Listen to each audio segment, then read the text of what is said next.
Subscribe to this channel and press the bell icon to get notified for the latest tech videos. Hey, what's up YouTube, this is Wasay here, and today in this video I'm going to show you the best external storage that you can buy for your MacBook or MacBook Pro if you're on a budget like me. So let's begin the video. So the first question that you're going to have, that why should we upgrade to an external storage like an SSD or an hard disk drive when our MacBook already has storage?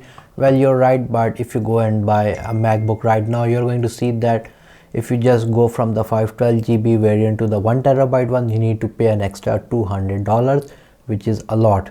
And if you just simply buy the 512 GB variant like I have, then you cannot upgrade it in the future because their storages are locked, meaning that you cannot swipe or the SSD and put in a new one. So that's the main thing bad about Macs, that you cannot upgrade them later in the future. When you're buying, you need to decide. So I really don't recommend buying MacBooks with very large storage because they get very expensive. The best option is to buy an external SSD or a hard disk depending on your data needs, and use them as an external storage.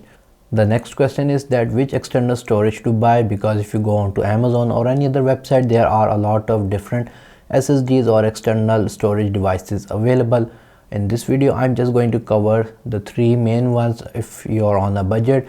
First of all, I'm going to cover hard disk drives, then SSDs, and last but not least custom NVMe SSDs which I am using myself.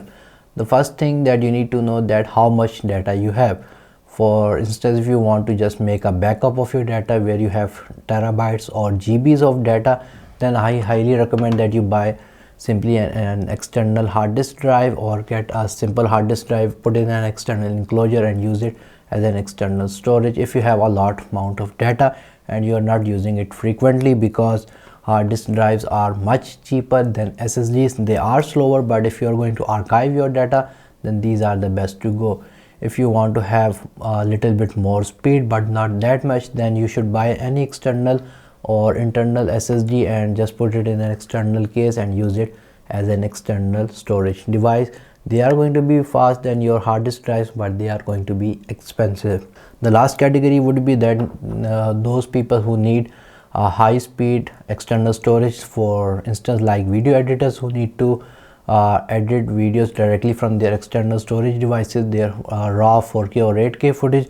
In that case, I highly recommend that you just get an external or eco case like I have right here, mount an M2 NVMe SSD. Any of the SSDs can work which are of good brand like Samsung or Lexar, and you can use them, which I am using. But anyways, these are the three main categories, and you need to decide that which one you want to buy, whether you want lightning speed or you want slower speed but more storage. So just to show you, here are some speed tests of me checking the NVMe SSD and your usual hard disk drive. So you can see that if you have an external hard disk drive as a storage device, you're going to get around 40 or 80 megabits per second max speed, and the write speed is almost going to be same. But if you have an external SSD or an NVMe SSD, then the speed is going to be very fast, like 400 MB, 500 MB, or even they cross 1000 MB depending on which manufacturer's SSD you got and which enclosure you are using.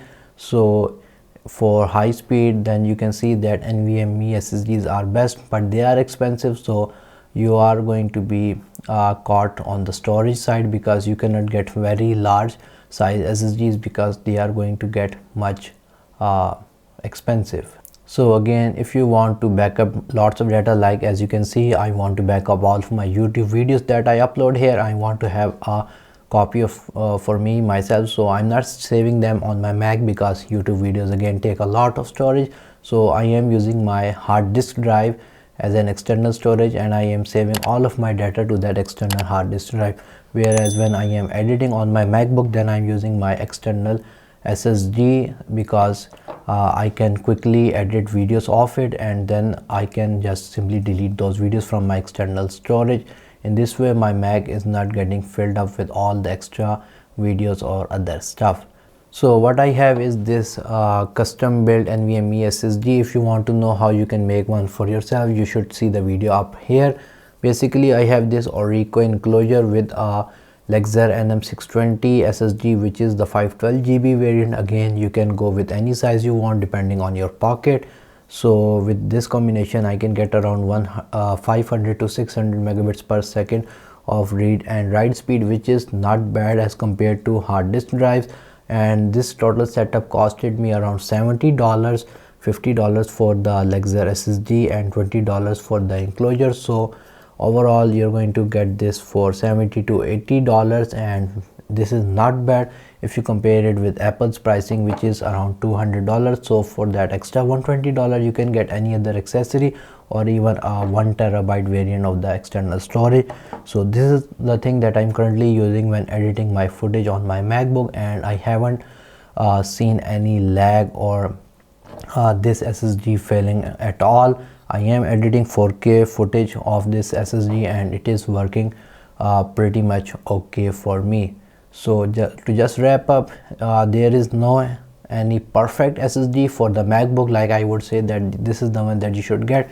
It depends all on your use case. If you want to have larger storage, just get an external hard disk drive or simply a laptop hard disk and put it in an external enclosure, and you can use it as an external SSD.